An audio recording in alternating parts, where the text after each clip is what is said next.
What's up, everyone? I'm back. Today we have some big new UFC news regarding new signings in the UFC. An iffy one and then a really good one. As you can see on the screen here, Salahdine Parnasse, the KSW champion, has been signed to the UFC. This is an amazing signing. Salahdine Parnasse recently beat Kenneth Cross on the Netflix MMA card, where he knocked him out in the first round, I believe, with a body shot.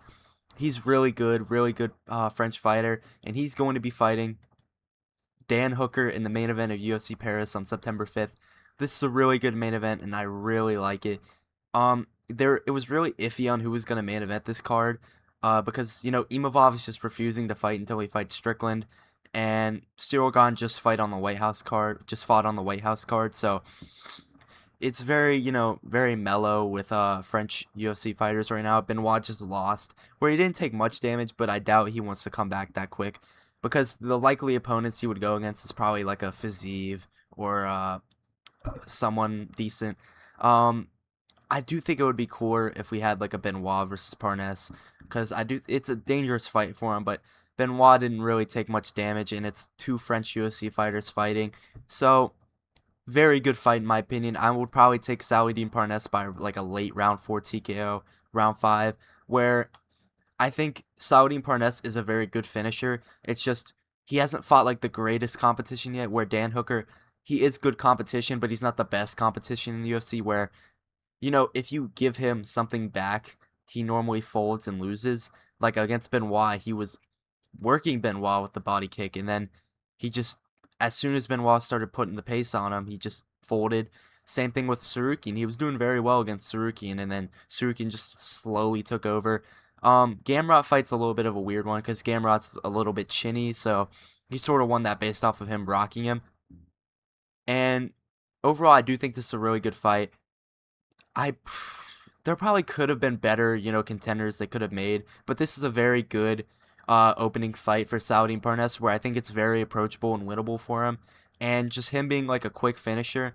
And I do think it's gonna pose some problems with him, because Dan Hooker is so tough as a fighter. Overall, that's all I have to really say about this fight. Salahdine Parnasse is probably the best signing they've had since Kaya Sakura, honestly. And I mean, they'd have got guys like Aaron Pico and Patricio Pitbull, and the Bellator PFL fighters, and Patchy Mix got cut, but he was a really good signing as well. You know, I do think Salahdine Parnasse is gonna have the most successfulness out of all of those fighters. I do think he's gonna probably be a top 5 contender by the end of 2027, and maybe fight for a title eventually against I don't know who, but I don't think he's gonna like fold in this fight, and I do think he's gonna win fairly easily, like fairly not easy, but comfortably. On to the next signing, we have Robelis Despaigne, 6'7" something heavyweight. Bad signing. I don't really agree with it. He just lost to.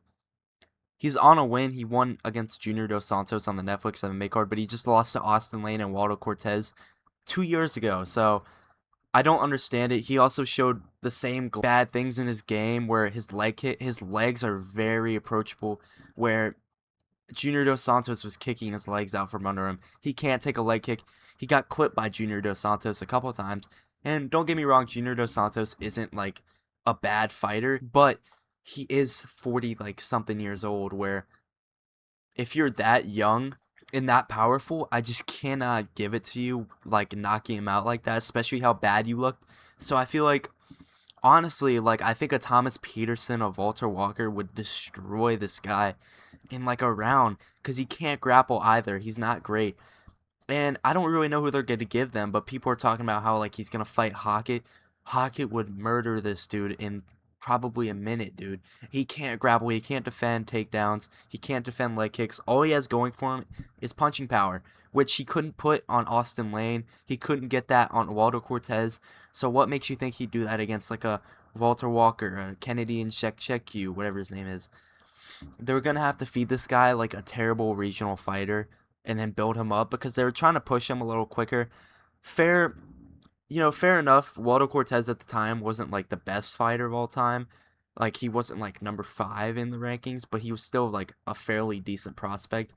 And overall, I can't agree with this signing. It's a decent one, where I'm sure Robelis will come back with some sort of venom in him, but you look at his karate combat, that's where he thrives, not MMA. MMA is just something I don't think I can see him succeeding in. But like I remember watching his fight on 299 where he slept out that one guy, and I thought he was about to be like the next Ngannou, but he's just not going to be. Like this guy's a hype job. People were talking about like after he beat Junior Dos Santos, re-sign him, re-sign him. No, I did. I was one of the people who wasn't agreeing with that. I think he's only had one MMA fight since he lost in the UFC, and that's against Junior Dos Santos, which is a 40-something-year-old old man who's been retired for a couple years and lost like his last MMA fight before that. So overall, a decent signing aspect, but I just want to go over these signings real quick. Salahdine Parnasse, I'm very excited about that fight against Dan Hooker. I think it's a really good fight. There probably could have been better matchups like a Fiziev, but very approachable, and I understand why they made it. And Robelis Despaigne, I'm going to get those predictions out today or tomorrow early in the morning, and I'll see you guys in the next video.